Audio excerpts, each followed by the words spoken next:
Hey everybody, welcome to the Bible study. Today we're talking about Wisdom. wisdom. Wisdom. What is wisdom? Let's see. You know those three things that go together: wisdom, Mhm. knowledge, and understanding. Well, that's what we want to explore in this Bible study. Let's Wisdom. talk about it. So the question is, how do I become wise? Good question. Let's look at Proverbs chapter 1, verse 7. Fine.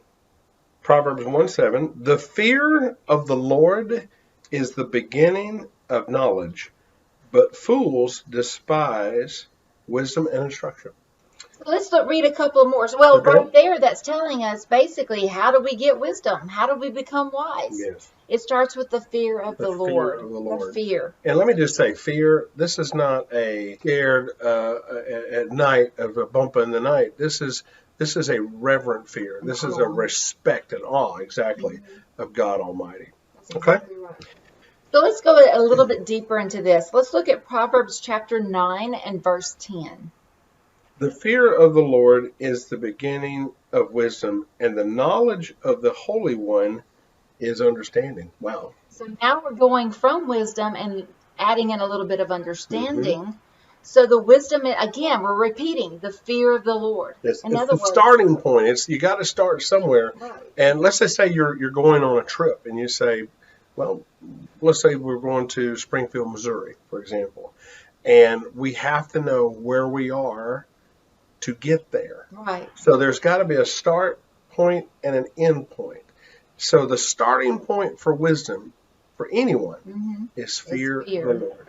Fear of the Lord. Okay? Read the second part of that scripture.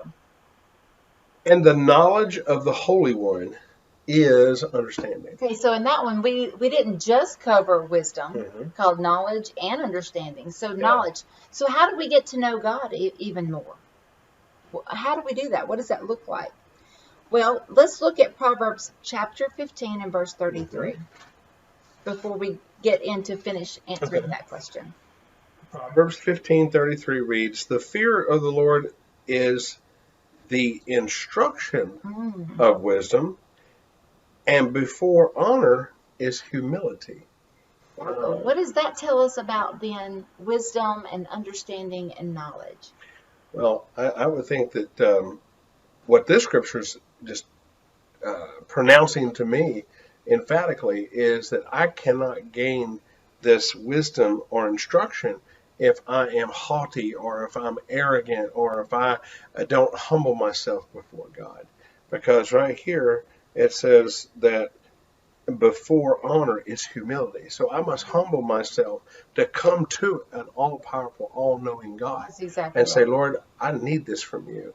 And to fear him and to seek him out is definitely one of those things. One of the key things that we keep talking about repeatedly is obedience. Oh, yeah, obedience. And in order for us to be obedient, sometimes we just have to step out in faith, because when we're commanded to do something or we're asked by God to do something and we're not obedient. Well, the Bible says that, God prefers obedience over sacrifice. That's exactly right. Sometimes I'm going to have to say in our lives when we were young, newly married, and we didn't have two nickels to rub together, sometimes our obedience was a sacrifice, especially financially.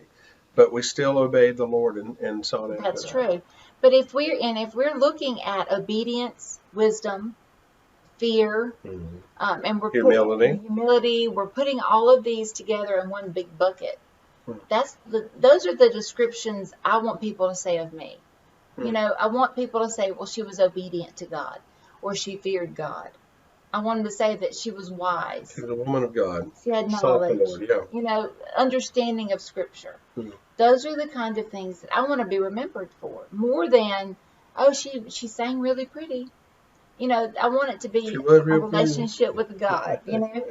So let's look at. We're going to jump over to the New Testament, and we're going to look at James chapter 1 and verse 5. If any of you lack wisdom, let him ask of God, who gives to all liberally and without reproach, and it will be given to him. So if I need wisdom and I want wisdom, first off, I need to fear God. Yep. I need to be humble, and I just need to ask.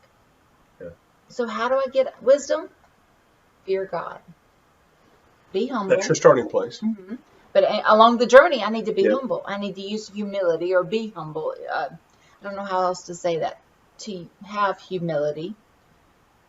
And then just ask God for it. But if we read on in verses 6, 7, and 8, but let him ask in faith with no doubting, for he who doubts is like a wave of the sea, driven and tossed by the wind. For let not that man suppose that he will receive anything from the Lord. He is a double-minded man, unstable in his ways. So when we ask, we need to ask with faith.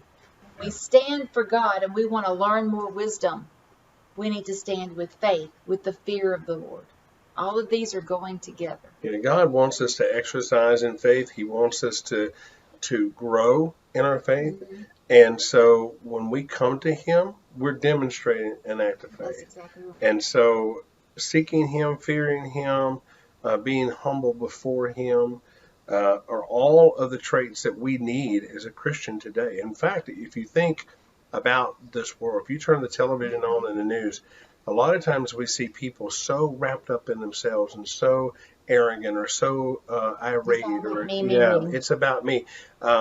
And if we focus more ourselves on the things of God and less of man, we would see a lot more things in this world be better off for that. That's exactly right.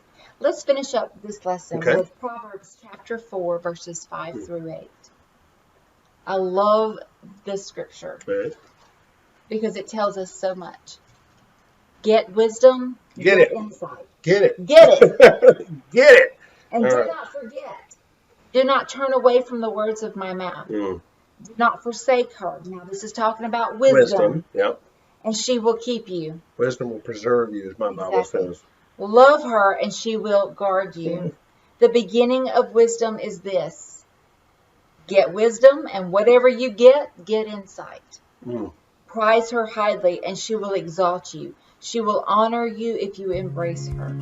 So with all of your getting, get wisdom. We pray you're blessed in these Bible studies. God bless you, and we'll see you next time.